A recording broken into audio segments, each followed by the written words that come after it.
Hello! Hello, my friends, and welcome to tonight's episode of Tabletop Talks here on twitch.tv/tabletop rolls. I'm William Banner. I'm joined by McKenna and Matt, and tonight we are going to be doing a review of the Pathfinder Lost Omens, the Mawangi Expanse book, with product given to us for review purposes by Paizo. Mm-hmm. So Look at that cover. It's lovely. booyah! Yeah, I have the cover up. So, chat, just so y'all know, we're going to be talking about things we really love in this book, some of the content that's in here, as well as some of the relevant information this book has for the Strength of Thousands HP, which you can catch on Monday nights here on this channel. Matt's GMing that. I'm playing in it. McKenna's playing in it. Shai will be playing in it in a couple of weeks. We have Zoe. We have PJ. Am I forgetting someone? Me, McKenna. I don't think so. Shai, Zoe, PJ. No, I'm not Five, forgetting it. five people.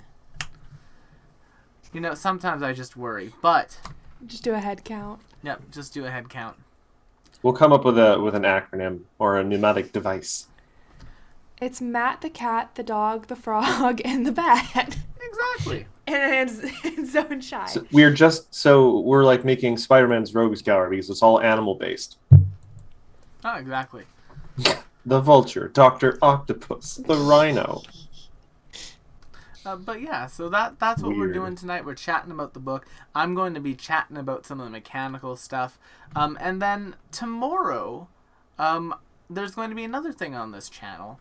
This one's a little bit more of a fun stream. It's going to be one of two things. I haven't decided what I want to do yet. It's either going to be a Will continues to build one of everything stream, or we're going to play Pathfinder Wrath of the Righteous. It's the new Pathfinder game that dropped. It's a CRPG. It's turn-based. You get to become a god. Like that guy who got really drunk and managed that one challenge and became a god. Like Oh, Caden. hold on. I have the book. I can look up that name. He's an icon. He is an icon. Starts with a C. But, yeah, there you go. Good old Caden. Caden Callion. Aiden Kalian. Boop. Our drunken friend. But, I shall call him C2. I think it would be age down. But with that said, I'm going to jump right into our review of it. Now, the first thing that I want to talk about is a blurb that is literally within the first few pages of the book. I believe it's on page 6. Let's see if I do this right. Yes, okay, so it's this blurb right here. This exciting, not exotic, and I will silence my phone so that when people like the tweet about us going live with this review, it won't bing. It's this exciting and not exotic blurb, and for a setting like the Mawangi Expanse, I think that this is super important, and honestly, I'm just going to read straight from the book with it because I think it's a really good little blurb. Yes.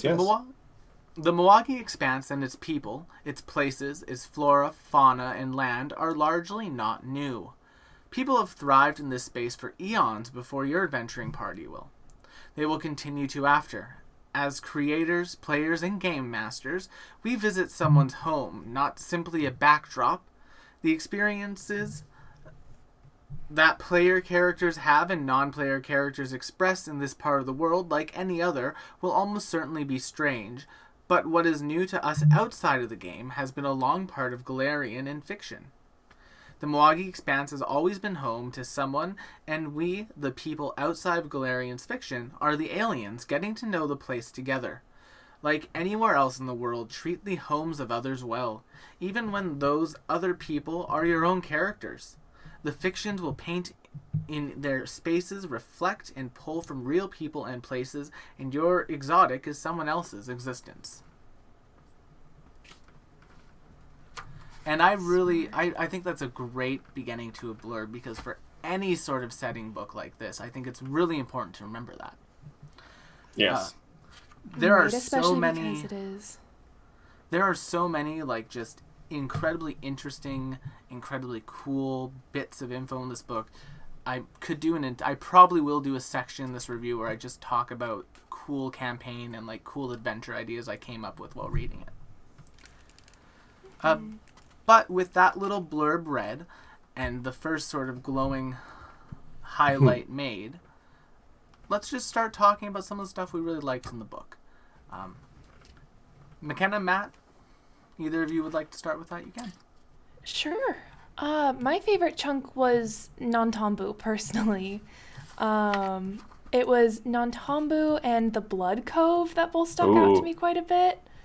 But I think I'm going to start chatting about Nantambu because it is so relevant to Strength of Thousands. It is the city of which the Magambia is the center of, and it's kind of this almost Venetian layout of like riverboats and canals crisscrossing this kind of circular city. But yeah, the whole thing is colored by the use of magic and all of the fun resources that come with that, and the way a society might evolve given the many magical gifts of the arcane. And I would just like to interject, still avoiding the trope of a magocracy, where, because, you know, certain cultures you would think, oh, if this one class of people has magic, why aren't we in charge? Why aren't we in charge? But Magambia and Nantambu has a heavy theme of community in the whole thing, and that prevents, you know, mages from isolating themselves in possibly ivory towers and just looking down on everyone. They are almost forced to integrate themselves into the surrounding community and make connections. Sorry for interrupting. I really like that part about Nantambu myself. No worries. Well, and it helps. They don't have a whole lot of conflict within Nantambu that would really necessitate that kind of hierarchy. There's a bit right here that I'm looking at called local alliances. What page is that on, McKenna? I don't know because I am scrolling on a PDF. Give me 1 second. 237. 237. Yeah. It reads, Nantambu's protection extends far beyond its limits, and no enemy of the city has ever come within 200 feet of its walls. As a result, the city has many alliances with local towns and villages, which often teethe to Nantambu in exchange. Wheelbarrows of produce and gifts of cattle and ibises are commonly carted into the city squares, and promising young students from nearby settlements happily fill the ranks of Magambia's initiates? I can read. Initiates. Nailed it. Nice. But it's just an interesting bit of information in the context of like, well, there's not a hierarchy, but there's also not a lot of conflict because of that sense of community and because everyone is taking care of each other. I don't know. I just think that's neat. Anyone else notice that the glassmaker there or the jeweler has a prosthetic hand? Yes. Yes. That's pretty neat. I love all of the world building books that we've been getting with this. I'm extremely excited, and I hope they continue this because, like, as a GM tool, this is amazing. But right at the start of this section, it talks about the city. It has like all the settlement information on it, and I'm showing that on the stream right now. That's page 232 for all of y'all. But it also tells you some of the resources and like some of like the material goods that the city has. And I really like this because as a GM, that can give you a really good idea of things to play with when writing, because you can say, okay, so it has all these abundant resources. What if we made one of these scarce? What do we think would happen? And that can become a really fun adventure. So having this resource here for that is really cool. And I really hope that they continue to give us resources like this in future Lost Omens books. I know that we're getting one for Last Wall soon, which is going to be super fun interesting.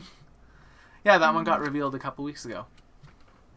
Well, and as a sidebar, I wonder if listed on the page we're looking at, 232, Siko, the council representative of the Glassmakers Guild, is who we were just looking at a few pages down. So they do have a picture of some of the. They have a picture of some of the. No, Siko is on 239. No, she's one page down. Oh, yeah. Well, let's go and show. Also, the catfolk on the opposite page is so cute. Yes. I think they're a gardener because they've got some crazy plant. Mhm. Such a cute cat folk. There is also a map of the city for us in the book. Yes. And I have a feeling, Matt, that this map will very much come in handy for our adventures in the Strength of Thousands AP. Yes. So, of course, in the Strength of Thousands itself, they have a much more detailed map of the Magambia itself. Ooh, This is more just an nice. overview of the city in kind of broad strokes. Well, and it's also giving you some of the like relevant little shops and whatnot. I'm amusing side note. When I first looked at the map of Natambu overhead, just because of the large body of water to the north, I thought it was on the coast. So I was very confused when I was looking at the map of the expanse itself. I'm like, wait, what? Oh, that river's really Yeah, it's big. on the river. That's a big river. All right, so reading through this section, were there any sort of locations in the city specifically that really jumped out to you? For myself, I am really excited to visit the Last Chance shop. And I really hope that we get a chance to go there in the AP. Just because, like, I love the premise of, like, a dock shop. And I love the fact that it's, like, this, like, ramshackled family shop that's been run by, like, the same family for years. Mm-hmm.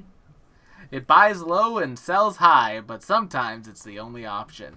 And I'm very excited to deal with that shop if we get a chance to.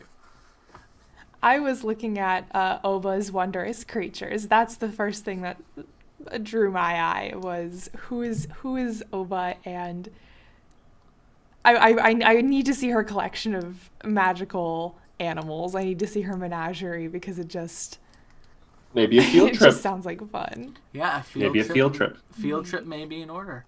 Although with the amount of magical-esque creatures we have in the group, that'll certainly be interesting. I know. Well, I think that's part of why it got my attention is because I was like, I'm just like a small bat lady traveling around with a frog and a dog and a cat. So what is this shop going to look like to Avi? But as a player, I do love pets. I think every character I play on this channel has like a pet of some sort.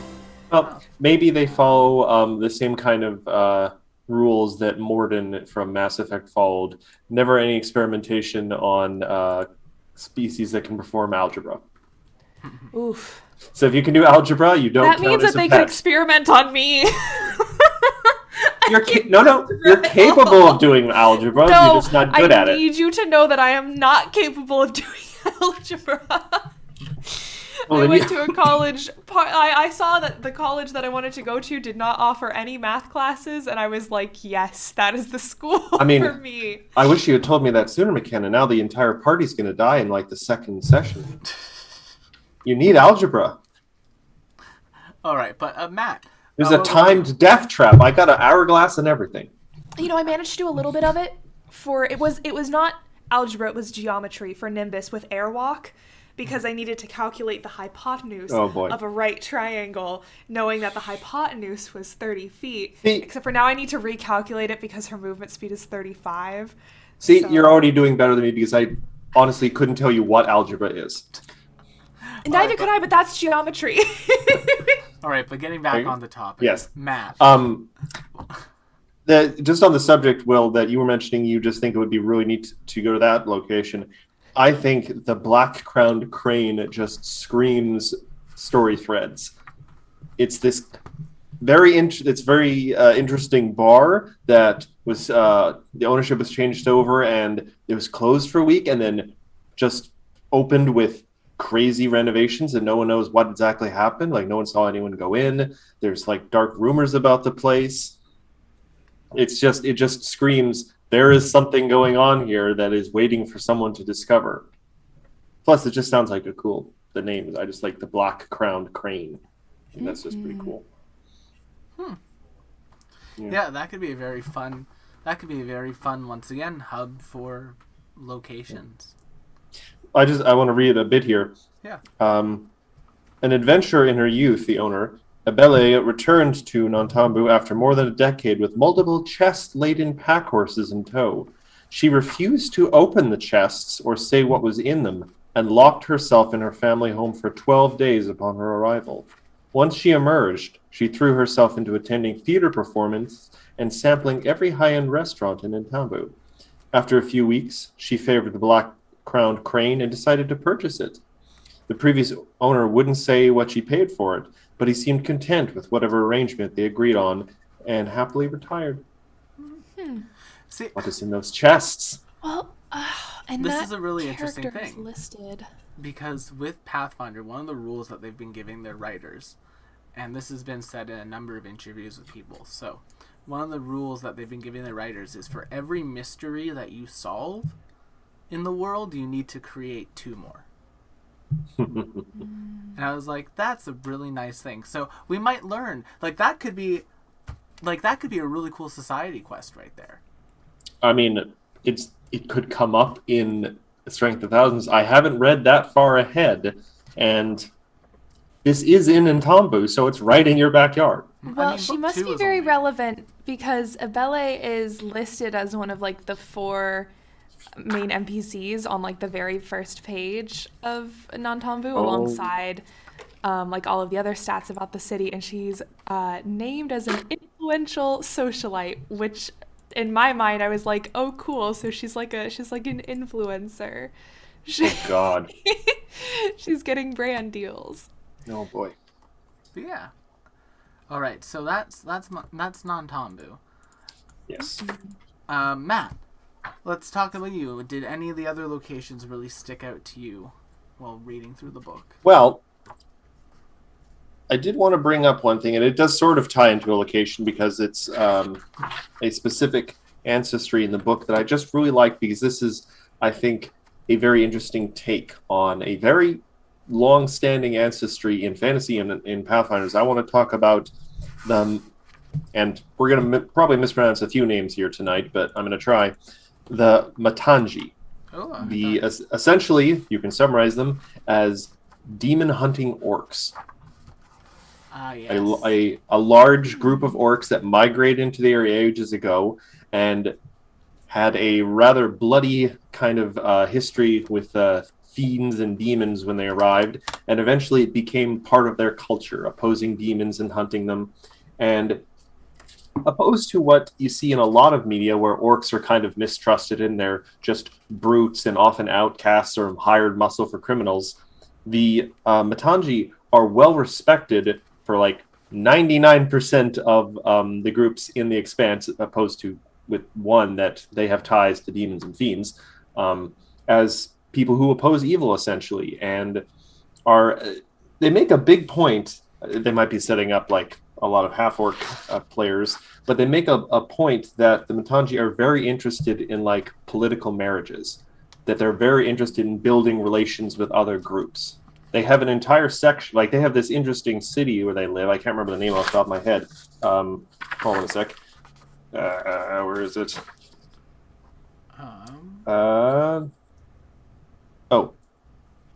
The fortress settlements.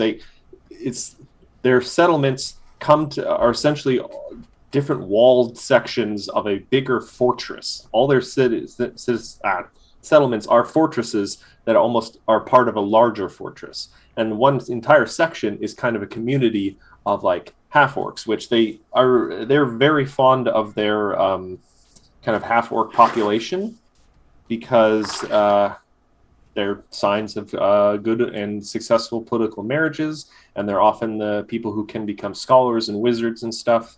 They just find that I think the half-orc population has a greater aptitude for those kind of things. Though on the flip side, it's not all roses. That does put a lot of pressure on half-orc children, because they almost sometimes feel that their heritages are commodified. You're a half-orc? Well, that means you're going to be, a successful mage or a scholar or something. And then, my life has been decided for me just on the circumstances of my birth. Right. This is a thing that comes up so many times as I was reading through this book. I read about the Matangi, I read about the different tribes of dwarves in the Expanse. It is so dense, and I love it. There's just there's a potential for an entire campaign if you just pick the story of one group in the Expanse. Like the history of the dwarfs and the cloud serpents and the Matangi. It's so dense. There's so much potential everywhere. I A think lot of great storytelling. I think that's a real strength of the setting books and these books is that not only do you get what is essentially a really nice just novel to read, but sparse throughout, there's a whole bunch of things that can become prompts for you. And as an added bonus, they also throw like mechanical things in. So, for example, in the Montagi's case, there's a new orc ancestry feat. Yes, I think it would be maybe helpful in a campaign set in the Expanse, but otherwise it might be a little situational. But it would have been good. It would have been very useful in Age of Ashes. It's very possible. You guys fought a lot of fiends in that. Yeah, you get to essentially what's the phrase I'm looking for here? Steroid yourself up with demon blood. Yeah. Ooh. It's fun. You get the quickened condition after using a unarmed strike with your tusk attack on demons and fiends. Which is nice too that it encourages tusk attack. I find a lot of times those level 1 ancestry feats where you get like a bite attack or an unarmed attack or a tail attack can drop off very quickly in favor of actual weapons. So this actually incentivizes you maybe to take that early on. Yeah. It does, especially with the fact that those feats can only be taken at first level. A lot of them. All right. But I think we're going to jump over to one of the spots that I really thought was interesting. Oh, yeah? And I think, chat, you know what I'm about to gush about. Oh, I know what it is. Fliptown! Yes, we are going to Fliptown, the Gripply Riverboat Casino home. And honestly, one of the most inspiring sections of the book for me. It's 179. In fact, this section is actually what inspired my character for the Strength of Thousands AP. I see. So not only is there this lovely picture of a Gripply alchemist, but you get to learn about Fliptown, which is a riverboat casino owned by a Gripply named Flip the Lucky. They're a champion of eras, and yeah, it's literally just a good old-fashioned gambler's boat. However, the part on this one here, so like things about that, the explanation of Fliptown, I don't want to read it word for word just because get the book, people. When I was reading up on it, I was like, man, do you know what'd be a really cool society scenario? A Fliptown heist. Oh, you gotta go into Fliptown and get some Pathfinders back who had gambled their self away and basically gambled themselves into such a debt they can't leave. Okay, you get there. You gotta rescue your Pathfinder brethren, but wait, the only way to do that is to pay off the debt they've made to this like really sketchy person. Well, it's time to rob a Fliptown casino, and then just ensue scenario. Or a courier who was supposed to deliver an important artifact gambled it away at Fliptown, and now you got to break into the vault to get it back. So you have to assemble a team, do your reconnaissance, maybe do a honeypot on a frog. There would be a really good. That could be a really good social. There could be a really good social challenge where you're like navigating a casino party as a group. Mm-hmm. An art auction, perhaps. Mm-hmm. And then specifically the part that inspired my character for our AP is this little section about Bogard cults. Oh yeah, the Bogards. Yes. Yes, the Bogards. So essentially they're people, and there was I can't remember the name of the AP, but there was an AP in Pathfinder 1 that I never got to finish. But it was very fun. It was centered around you going towards the Eye of the Storm and trying to basically rein it in a little bit. Also, sorry for the fireworks sounds in the background. It's Labor Day on Monday, and Canadians like fireworks. I can't hear anything. Oh, perfect. Huh. But I always thought that was an the American Bogard thing. cults, they specifically worship Gozereth, who is, sorry, not Gozereth. The Bogard goddess, it's on lands, Rovag. Gogunta. Gogunta. Sorry, That's my a great brain name. went Gozereth because Gozereth is attached to nature, and I was like, oh, there we go, Gozereth. But yes, Gogunta. And I came up with the premise for the character being like, hey, what if he was a Gripply raised in this Bogard cult?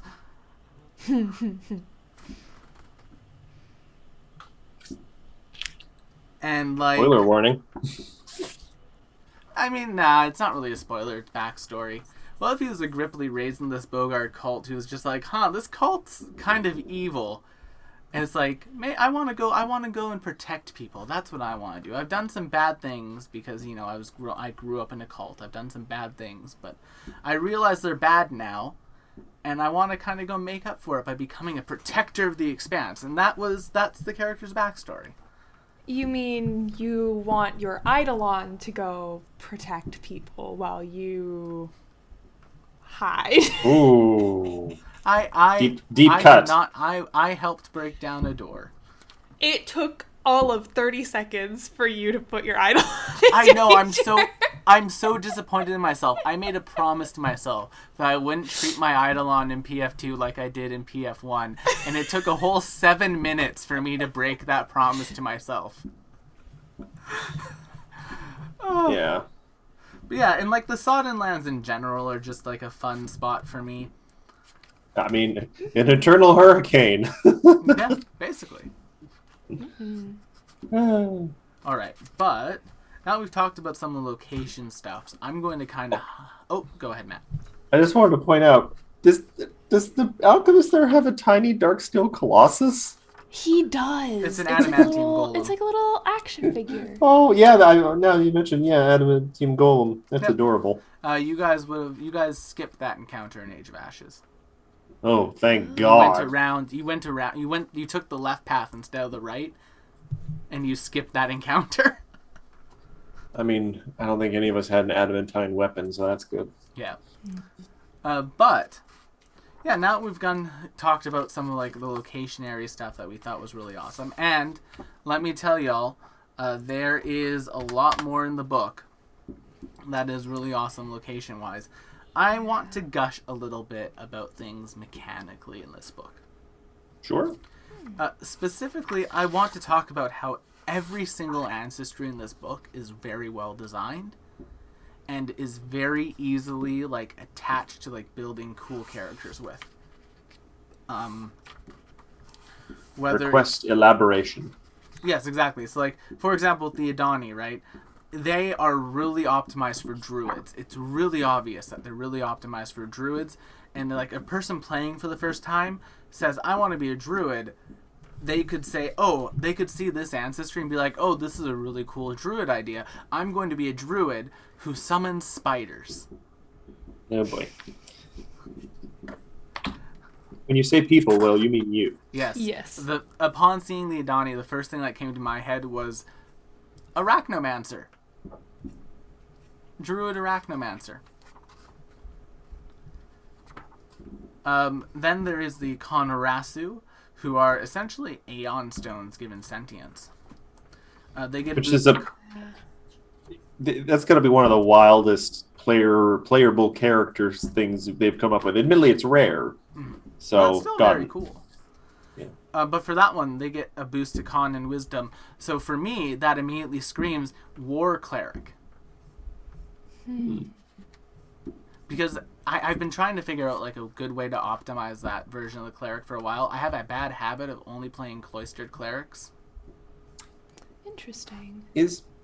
Are champions charisma based? They're strength or Champions? dex-based. Yeah, champions are strength or dex based. What about their casting? They don't get casting really. Champions don't? No. Like paladins? You get focus spells as a champion. Oh yes, of course. Right, but you wouldn't use strength or dex for focus spells. But none of the focus spells are like targeted focus spells. It's like lay on hands and healing. Huh. Yeah. I have not looked into champions much. They're fun.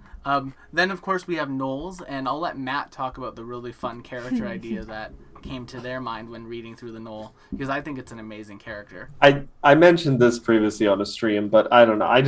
I really like level 1 feat for Knoll's Crunch, where you get to do an unarmored attack. It upgrades it from being like 1d6 to 1d8, and you get the grapple trait. And I just thought that would be really useful for a fighter kind of tank character. You go in there, you make your attack, and you hold the enemy there, so they can't run past the tank and hit the squishy people, which happens a lot more than you would think. But admittedly, I think we did this on the We Built a Character stream, Yes. that eventually that becomes redundant pretty quickly in the fighter thing, because you get grapple as a It's still feat, I very think. cool. It's still very cool, and it's very flavorful for a Knoll, and that is half the fun of playing interesting ancestries, is keeping to the flavor. My favorite chunk of the Knoll breakdown is the ant Knoll. Yes. I just can we pull that little dude up? I love that. That is little page 112. The 112. dude. Mm-hmm. Yeah, look at that cute little Knoll, everyone. And they're so small. They're only I like their 3 hairdo. feet tall. I also, Interesting this is incredibly minor, but they did keep the detail that female Knolls are bigger than the male Knolls, which is true in life for hyenas. I also like the line, in every ancestry breakdown, there's the "you might ... others Yeah. probably." Under "you might," there's a one that says, "You might keep a bone from a favorite relative to ask for advice." They have some very interesting cultural stuff for Knolls. Like they practice like cannibalism of their own dead, because they feel it brings them closer to their ancestors. It's just, I love that Paizo does that thing where they give you little like RP hints. Yeah. Because you don't always get stuff like that. And I think it's nice for people who maybe sometimes don't have the easiest time coming up with specific character quirks. Not everyone goes easily for the role-playing elements. Right. And this is like this specifically, I'm just imagining having another player at the table like describe themselves bringing out like a femur and talking to it. That's immediately a very fun scene. I'm now suddenly picturing a Knoll bard who keeps bringing out a skull. Alas, poor Yordik. I knew him well. Knoll Exactly. Oracle. Knoll Oracle. A Norlical? With the ancestry, with the ancestor mystery. Mm. And they literally are talking to the bones. Yeah. But speaking of that, the Golema, for me, I really like the idea of them being an oracle, specifically like a cosmos oracle, like a star oracle, like Nim. They get a boost to wisdom and a free boost. I enjoy that. Then, of course, you have the Gripply. Gripplies get a boost to Dex, Wisdom, and a free boost. So for me, they're heavily optimized just automatically to the Rogue. Like, a Gripply Rogue has a lot of really good stuff for it, especially if you pump your Wisdom up, because then you could take things like the Hunter's Defense, which gives you a bonus to your AC equal to your Nature DC. So it changes your AC into your Nature DC temporarily. So if you're pumping up that skill, you can have a big bit of avoidance, and rogues don't have that many things that they want to do on reaction. Here's the question. Go ahead. I was just going to point out that there is a bones mystery for the Oracle. Like there's I think Perfect. the ancestor one somewhere, but there's literally a bones mystery. Speaking of bones, completely that will never have come up, but the actual name for the creature in the basement for the session 0 was Marrow Gorger. Yeah. Ooh. But then after the Gripply, there's the Shish. Yeah, they're interesting. They're very cool from like a design perspective. I love the sort of like bone spurs. Mm-hmm. Yeah. But they get a boost to intelligence and free. So for me, that immediately goes to something like Witch or Wizard. Yeah, absolutely. They are apparently fascinated with collecting and protecting esoteric knowledge, so it would be very flavorful for them. Would be. It'd be very fun. I also like the Galoma. For some reason, they remind me of, if anyone played Legend of Zelda Twilight Princess. I say if anyone as if that wasn't like one of the best-selling games for the Wii. If anyone remembers that game and what like the monsters looked like with like the big shield faces and that's what they remind me of. They're a very different industry, I must say. Yes. Here, let me ask you this one, you guys. So immediately after the ancestry section, there is a section on different religions and some new gods. Oh boy. Do you have a favorite god that was put into this book? I for one thing, I love the picture they have of Grandmother Spider because I liked Grandmother Spider. And the new Desna artwork is also like she's kiss. so elegant. I love the art for all the gods is really cool. One that did strike my kind of potential for just kind of interesting little cameos and the like is Lubeko, the spark in the dust, who is kind of just like almost like a trickster kind of god, but more troublemaker in a way too. There was a line here I really liked. Her humor runs slightly on the sadistic side. She might set someone's sleeve aflame for the fun of it, or laugh hysterically at the bad luck of others, so long as no one, at least who doesn't deserve it, gets too hurt. And I love the fact that in the artwork for them, they're just holding a Molotov. Yes, and they're a snappy dresser. Mm-hmm. They are a snappy dresser. I feel like they'd get along well with the pirate queen. If Zoe's character's mom, I couldn't remember the character's mom's name suddenly, hadn't been traveling with you, that's Lubeko in a disguise would have showed up at the end there to point you guys in the right direction, but would not have identified themselves and just said, "Oh, I'm just a wandering sinner." Well, probably would have appreciated us setting the inn on fire. Yeah, that's why she turned up like, "Ooh, that's nice." Yeah. Good job, kids. This place was terrible. But yes, I also love Grandmother Spider. Again, the artwork is very fun. Her lore, very fun. What part of the lore do you like about it? Oh, there was something I was reading, and it might not actually be in this book. It might actually have been in Gods and Magic. Fair enough. But it was about her backstory with her brother. The Red Mantis. I just clicked that together because Red Mantis Assassin is an archetype you can take. Where she is like constantly trying to, and you can even see a little red mantis in her character artwork, being held up by one of her threads. But she is constantly trying to get him to rebel against his uppers, because that's kind of her whole bag, isn't it? To little rebellions here and there, which I think is very fun. This is a side tangent, a personal one. Will remember I was playing the Age of Ashes campaign, and I started with a half-orc sorcerer who he had the devilish bloodline in him, and while it wasn't really necessary, I wanted to pick a deity for him just to get the kind of alignment of his divine spells, and I picked Grandmother Spider because of her idea of uprooting the status quo. Because in the background for my sorcerer, he had tried to live a small, quiet life so he wouldn't be bothered until one day a bunch of rich noble sons showed up at his little farm in a swamp or something and just beat him with sticks just because they could. And at that point, he kind of like, all right, Grandmother Spider's got some good ideas. We need to shake things up a little. Authority is to be messed with. Nice. See, for myself... I've been kind of like theory crafting some fun things.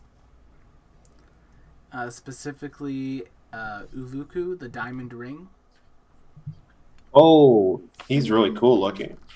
Yes, but I was playing around with the champion for them for some fun stuff. But I haven't really put that into concrete at all. That could be fun.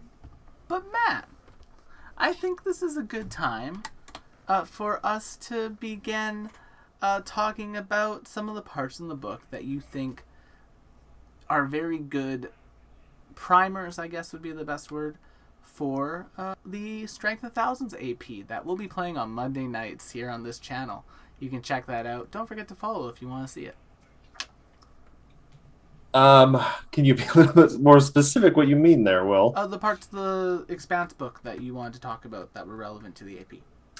Oh, well, there are a few threads, just while we're on just the subject of the gods and the divinities and all the like, that I think may become kind of relevant. I'm not saying if I've read ahead and known this, or just the fact that I've noticed a thread throughout a lot of the Expanse about them. Mm-hmm. Specifically is Ungazan, who seems to be, or at least his shadow is sort of a big legacy of evil and still affecting the land. I imagine he is probably going to show up, and I think there's talk of throughout the books of like cults devoted to him hidden throughout the Expanse. So it would not surprise me if it may not even be the main focus of the campaign, but it would not surprise me if the students at one point run into some followers of his, and they are an unpleasant bunch. Yes. Yeah, when the tagline is the Ravenous King. Yeah. When the edicts include commit acts of brutal violence. Yeah. Also, people killed by his followers are forcefully reincarnated into minions of his. Yep. So interesting. I'm not sure if they're still alive in some capacity when that happens, because that would be kind of torture. How horrible. But once again, it is. Look at that fabulous artwork. Oh God, yeah. The curse causes the victim to serve eternally, and only upon death is there a chance for their soul to be retrieved before it slips into the boneyard. Mm-hmm. Oof. So yeah, you'll wish don't let them take you. You'd think Pharasma would have something to say about that. And that would be a very fun adventure. The other one in the divinity section I just want to speak of, because gods, are their presence is felt through their worshippers and all that jazz, but one of these characters is very much not so much alive, but present in the setting. And I mentioned this before in the stream we did where we built characters, but Walkenna is essentially a living god. Not quite, because he's undead, but he is extremely powerful and still rules a city in the Expanse. Yes, and I know because I read the summary of the adventure path. Like, here's what you're doing in this adventure path, that we are going to go and deal with their city at one point. Oh, boy. Yeah, don't get on his bad side, because he is lawful evil, so he can at least be talked to, but if he decides he doesn't like you and you're in his presence, you're going to have a bad time.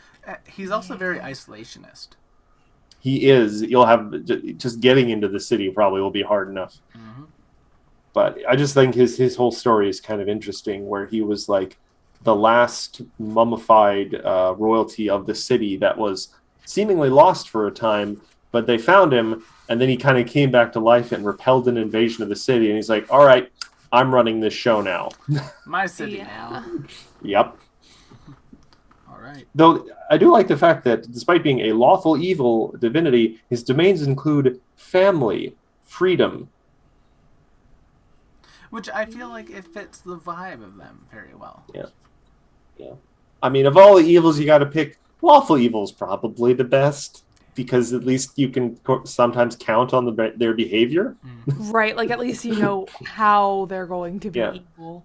Chaotic evil are just no, stay away from me. Neutral evil, completely untrustworthy, because they'll just do what they want. Mm-hmm. Yeah. Any other parts that you think are very relevant for the AP, Matt? Well, we already did speak of Nintamio and the various things around the city. Yep. Trying to think specifically. Hold on, let me go to the Nintamio section real quick. No worries. Yeah, here, I'm going to bring up the Mazzali map on the stream whilst you do that. Because once again, very cool city. And That's great.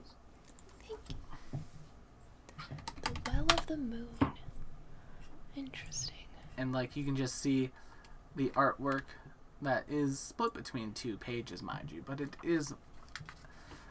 Oh yeah, there he is. The Lost Omens artwork.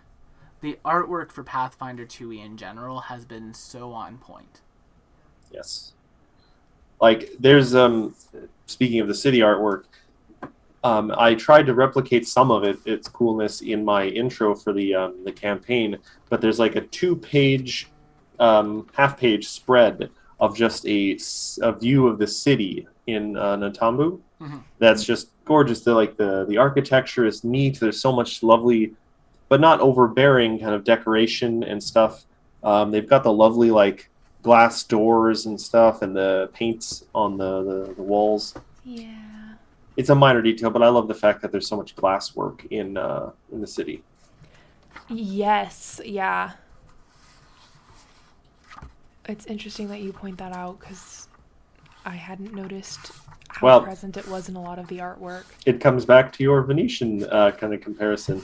It does, doesn't it? Yeah. Though, is it Venice or is it? Well, where is the other Italian city that does a lot of glass work? That might be Venice. Sorry, I'm trying to get back. I'm trying to find that page. I'm trying to find a specific page again. Yes, okay, so... Oh, 232? Not that page, but... Oh. Whilst I've been reading through this book, there's been a number of things that have been very interesting to me from like a artwork perspective and from a things that I really want to see stat blocks for perspective. So I'm going to do a quick lightning round of really cool creature artwork that Will really wants to see stat blocks for. Starting with this one right here on 159.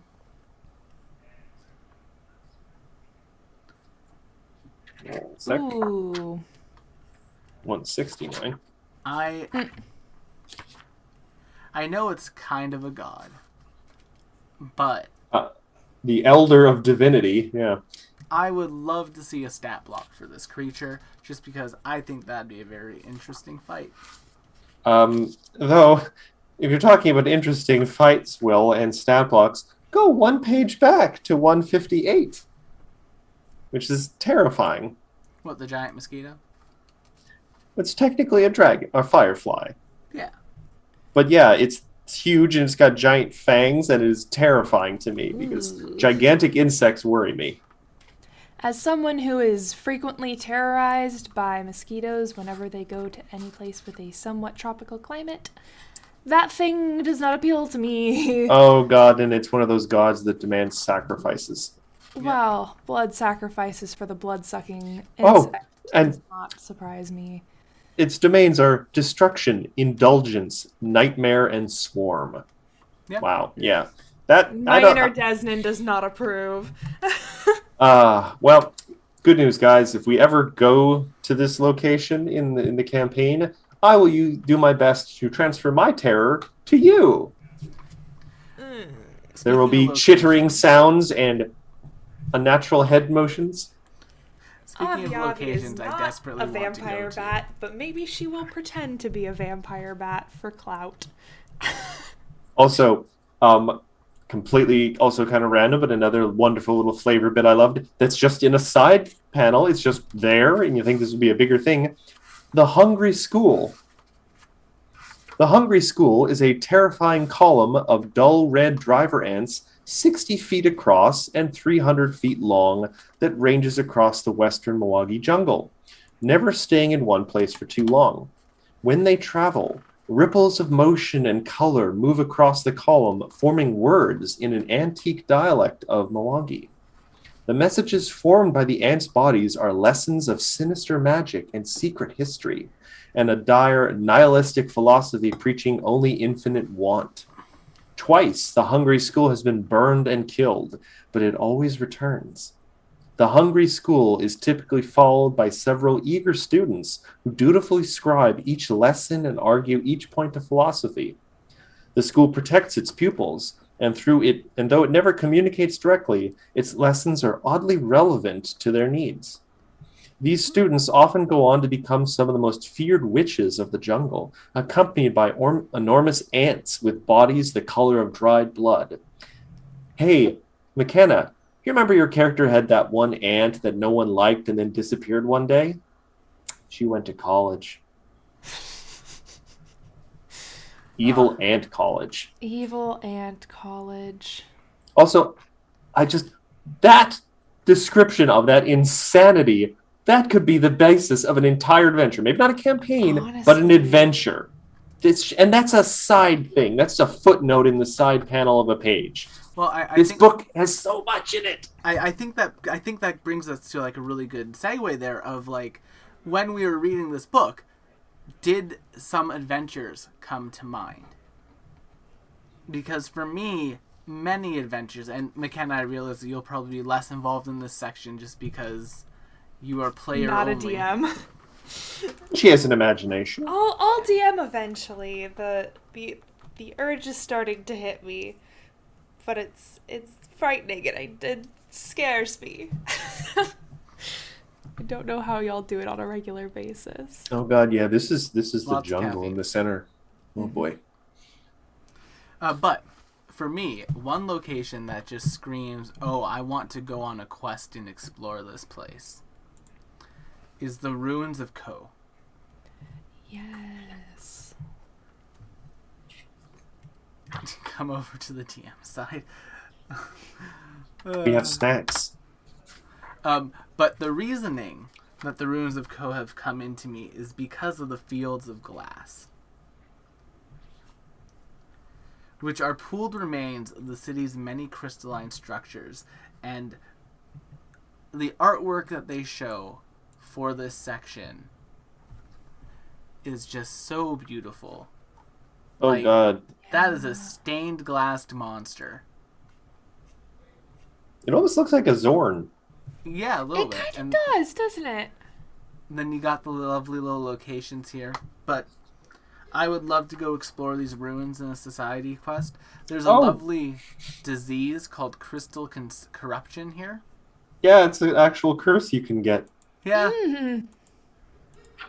It's interesting because essentially what it does, it slowly turns your entire body to crystal. Also- I wonder if Things, stone by the way, deflection might be relevant in our Wednesday night game soon. Oh no. Now I'm not going to read it. I wonder if stone to flesh would help with that. Yeah, probably. Okay, good. Okay, we're good. Okay, Oh no, we're I'm good. picturing though all the things jutting out of Garl turning into lumps of skin. What? Just some real nasty skin tags. Oh no. Oh, that makes me uncomfortable. Also, I love that the little note on the second page about sustainable falconry. You love environmental practices. You do. Also, goodness, the lady there is gorgeous. The art. The art is The artwork in this entire book is amazing. But McKenna, I know that you wanted to talk about Blood Cove. Yes, Blood Cove. So let's. I don't know what it is about Blood Dun, Cove. dun, dun, dun, dun, dun, Oh, dun, now you got dun, me dun, doing it. dun. It just gets me. It's just this chaotic, bloody city. Except for I don't think it's actual blood in the cove, if I remember correctly. But I'm trying to find the bit of information where it explains why Blood Cove is blood red. It looks cool. It just looks cool. For the people who are watching along at home who don't have this book in front of them, Blood Cove is just this port city. It is a merchant port and haven for refugees, pirates, and unscrupulous merchants. Just how I like my merchants, with no scruples. And even like capitalism. Interesting adventure hook for Blood Cove. There's an Aspis Consortium Lodge there. Those guys. Interesting. I don't think I know what that is. They are essentially the arch nemesis of the Pathfinder Society. Huh. They They're are bad. like evil player characters. Also, though, if you go to page 195, and I'm not going to show this on stream, The there's a witch legit barbecue rub recipe. Oh, Oh, really? what? Yeah. There's like just a full-on Blood Cove barbecue rub. Oh! Now, making sure everything there is real? Everything Yes. there is real. Like, you could make this. Ooh, that sounds really good, actually. So, Lots new of spices. goal, I think, I'm going to make this, and we're going to try it out on Monday night. Please, like, set up a like camera in your kitchen and like live stream the whole process of making this. Oh, Oh, God. A Will cooking stream. Please, I would watch that. But interesting that you bring I up would page eat that. 195, because the Witchlight Inn is also on that page. Ooh. And what a fun little The innkeeper isn't a witch. That's a very specific denial. He will feed you hefty portions and provide a pleasant experience. He's He also was planted by the consortium. Yeah. He's neutral evil, of course. That's okay. He's feeding me and he's not poisoning me, so you know. Do you know Aspis Consortium that snakes? They like snakes. I'm gonna level with you. I don't know anything about the Aspis Consortium because I'm a fake fan, I guess. No, the Aspith are very like Pathfinder Society. Yeah, they show up Attached. constantly. They're like a much more competent Team Rocket. They just Yeah, show up like- constantly. So there's a magical item known as the Tapestry in Galarian, which is essentially a tapestry that is like a silk tapestry that if you touch it, you get sucked into the silk tapestry world, and it's a whole nother world. It's like the painted worlds from Dark Souls. Yes. What the Aspis Consortium was doing is they were going into that tapestry and stripping it of all of its natural resources and then selling them in Galarian. And This is why we can't have nice demi-planes. in PF1, there's an entire season of the adventure where you went in and you basically, for like a year, it was us dealing with the Aspith because they had just gotten out of hand. It was like, society, it's time to stick a sword through our Team Rocket. And I got to play a couple of the scenarios from that season, like when I started playing Society play. Mark was GMing those, Matt. I may have played one or two or something like. Yes. It was probably one of many of Garl and Eklund's adventures. I do need to start getting into society play because from what you've said, it sounds like sometimes the outcome of what people do in society can affect like the canonical lore of Galarian. We had an Which is election for Starfinder. Bananas. We had an That's- election. We had an election for Starfinder where we voted on the NPC who would take control of the Starfinder Society. Holy shit. That's so cool. They did a scenario so where you cool. Was it a Yosokai? They did a scenario which was a level 1 scenario where you got to go and meet each of the prospective leaders and do a mission for them. And then once you did that on the chronicle sheet for that scenario, there was a web page URL that you could type into your PC and go and vote for the person you wanted to lead. Oh, that's so cool. And it's so in the spirit of tabletop RPGs because that's the whole point, is to have players like affect the world that they're in, right? There's also that's so cool. There's also some really cool meta plots that go on in Society play, like the Aruxi have a really good one in PF2. Those are lizard folk, where the first 2-part scenario is basically a quest that I've been hinted at through several others of the scenarios. Matt, you played that one with us. It was the Emerald one with the giant Mothra attack at the end. Oh god, didn't we have to just run from that? In the first one, but in the second one you guys fought it to death. Oh yeah. Oh, on the ship, yeah. Yeah. That was a little nutty. Yeah. And so, like, you do that, and then if you are doing society stuff and you want, like, an intro society, I know this is a little bit of a off-topic from the book, but I think it's important. There are these wonderful things called quests that you can do. They're short adventures, and Quinn Murphy, who wrote the second book, has an amazing quest that is centered around you and exploring this old abandoned building. And it has a really fun creature fight in it that I'm not going to spoil. So y'all request that one at your local lodges, and yeah. All right, but Sorry about the dogs, y'all. That's okay. They're not even my dogs. I don't even get to pet them. They're the neighbor dogs. That's the real tragedy. Those Isn't are it? my big things for the book for me. Matt, McKenna, is there anything else that stood out for you guys that you really loved? Apart from the wealth of interesting ancestries and heritages. And I just love all of the cities. I'm also looking at Jaha. I think I'm always interested in anything to do with Desna, because Desna was, I think, the first piece of Galarian lore that I was like, wait, this is really, really interesting to me. So anytime I see a bit of Galarian lore related to her, I'm always like, ooh, what's this? And this city is like, Desnan is one of the prime religions, and in Jaha there's something called the Starbound Terrace. What page it is that on? seems like 198. Thank you. There's just all sorts of fun, cool stuff in here. The tagline for the city is "Ancient city filled with unsolved mysteries and haunted by past wrongs." Oh, yes. Yeah. There is so much in this book. It's a little hard to remember a lot of it.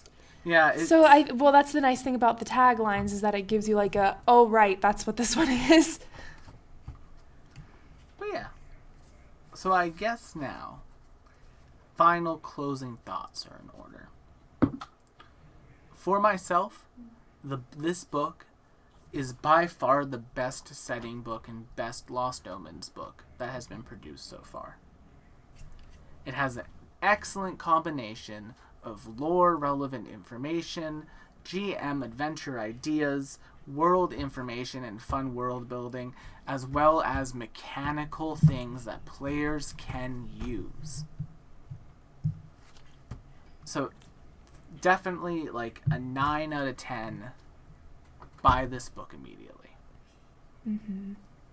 For me. Matt, yourself? It is.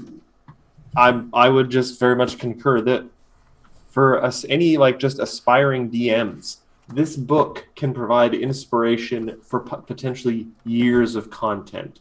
You could set more than one campaign just in a single city with the plot threads they give you. And not to mention the fact that a great many of the ancestries and heritages would shine very much in their home setting. Like, as I mentioned before, the demon hunting orcs will have plenty of opportunities to fight their hated foes here and make use of some of their more specific ancestry feats. It is both expansive and very well self-contained in the setting. Also, the art, again, is amazing. Oh my god, it's gorgeous. Buy it for that one shot of Desna alone. Get that framed somewhere. I think for me, my closing thoughts is that if you are looking for a fantasy setting that is, well, frankly, I think a lot of fantasy settings that get advertised are very Anglo-centric, very much based on Tolkien, which had problematic roots to begin with. I think if you've had enough of that, this is as beautiful and multifaceted as you could ask for, because I think sometimes we get those very Anglo-centric fantasy settings, and then when we don't get that, it's not exactly multifaceted, and it's unfortunately dealing with a lot of stereotypes. And it's not that. It is, as it is explained in like the very first page, taking inspiration from real life cultures, and quite a diverse array of cultures. And